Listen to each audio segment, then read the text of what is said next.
Halo Sobat CPNS, kembali lagi bersama kelompok kami, kelompok 3A. Halo. Peserta pelatihan dasar CPNS Kementerian Agraria dan Tata Ruang Badan Pertanahan Nasional, gelombang 3, angkatan 23, kelompok 3A. Nah teman-teman, kita kembali lagi bertemu dengan Sobat Hebat. Kesempatan kali ini, kita membahas mengenai implementasi nilai berakhlak kolaboratif ya. Kita bisa lihat nih teman-teman artikelnya dari tampilin, Koridor Ekosistem Rimba, Program Kementerian ATR BPN untuk mewujudkan ekonomi hijau.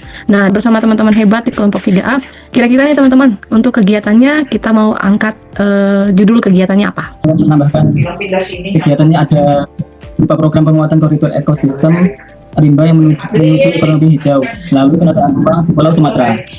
Nah, kira-kira nih teman-teman, tahapan kegiatan yang bisa kita ambil untuk bisa merealisasikan kegiatan ini apa aja? Ya, dari saya, untuk tahapan kegiatan penyusunan rencana program melalui rapat atau koordinasi internal. Nah, selanjutnya ada sosialisasi dan menjalin komunikasi antar kementerian atau lembaga. Misalnya Kementerian Lingkungan Hidup, nah nanti koordinasi dengan pemerintah daerah. Untuk yang selanjutnya adalah pelaksanaan rapat dan koordinasi dan kemudian pembentukan panitia ya. Satu lagi itu pelaksanaan survei dan pemetaan untuk kawasan rimbanya. Terkait dengan tahapan kegiatan yang akan kita lakukan, salah satunya dengan pengolahan data pasca survei dan pemetaan, serta penyusunan draft kawasan ekosistem rimba. Boleh nih kita tambahin ya teman-teman, untuk tahap kegiatannya kita laksanakan konsultasi publik dan juga revisi dari draft yang sudah dilakukan. Kemudian kita juga bisa lakukan implementasi ya dan pengawasan untuk kawasan ekosistem rimba. Jika direalisasikan, apa sih outputnya yang akan didapat nih dari tahapan kegiatan tersebut? Jadi jika program ini direalisasikan dengan baik, maka output yang dapat kita dapatkan itu tersusunnya rencana yang matang dan jadwal internal, dan juga terjalinnya komunikasi efektif dan pemahaman bersama terkait kawasan ekosistem rimba guna mewujudkan pembangunan yang berkelanjutan dan pengelolaan sumber daya yang optimal melalui integritas tata ruang dan kelestarian lingkungannya. Untuk outputnya juga sepertinya bisa nih teman-teman, terbentuknya data spasial yang akurat untuk mendukung rencana nih dari tahapan kegiatan ini. Saya tambahkan lagi mengenai outputnya itu menghasilkan draft rencana koridor yang siap dieksekusi dan dimonitoring. Tujuannya untuk pembangunan atau pengelolaan koridor yang berjalan secara terstruktur, efektif, efisien, dan akuntabel.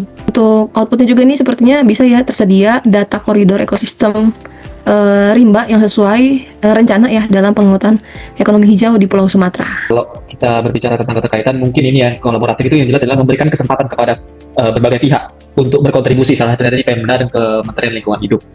Kemudian yang kedua adalah menghargai, kalau kita kaitkan dengan nilai harmonis, itu mungkin kita bisa menghargai pendapat apapun dan latar belakang ketika melakukan fokus group discussion bersama Pemda atau Kementerian KLHK tadi. Dalam sisi kompeten, kita bisa lihat bahwa peningkatan kompetensi diri untuk menjawab tantangan. Kemudian kalau dalam nilai kolaboratif, terbukanya suatu hasil untuk menghasilkan nilai tambah, kemudian berkolaborasi dengan para stakeholder dari berbagai bidang. Ini juga ada terkaitannya dengan nilai akuntabel. Nah, yaitu dengan mengerjakan tugas dan menyusun laporan dengan jujur, transparan, bertanggung jawab, cermat, disiplin, serta berintegritas tinggi. Terkait dengan kontribusi terhadap visi misi organisasi, tentunya ya dengan visi misi Kementerian ATR BPN, yakni dengan mengedepankan penataan ruang yang berkelanjutan dan ramah lingkungan demi kesejahteraan masyarakat. Terkait kontribusi terhadap misi organisasi kita, yaitu Kementerian ATR BPN, yaitu terwujudnya penataan ruang dan pengelolaan pertanahan yang terpercaya dan berstandar dunia dalam melayani masyarakat untuk mendukung tercapainya pembangunan nasional yang berkelanjutan. Terkait dengan penguatan nilai organisasi, sebagaimana moto kementerian kita, yakni melayani profesional dan terpercaya, saya ingin fokus dulu ke poin melayani, di mana tujuan utama dibuatnya program ini adalah untuk meningkatkan ekonomi masyarakat sekitar dengan tetap menjaga keberlangsungan ekosistem yang ada. Jadi ada perimbangan di situ, ada keadilan di dalam ekosistem itu. Untuk selanjutnya ada sisi profesional, yaitu koridor ekosistem yang dikerjakan secara transparan melalui kolaborasi antara kementerian atau lembaga yang sesuai dengan bidangnya.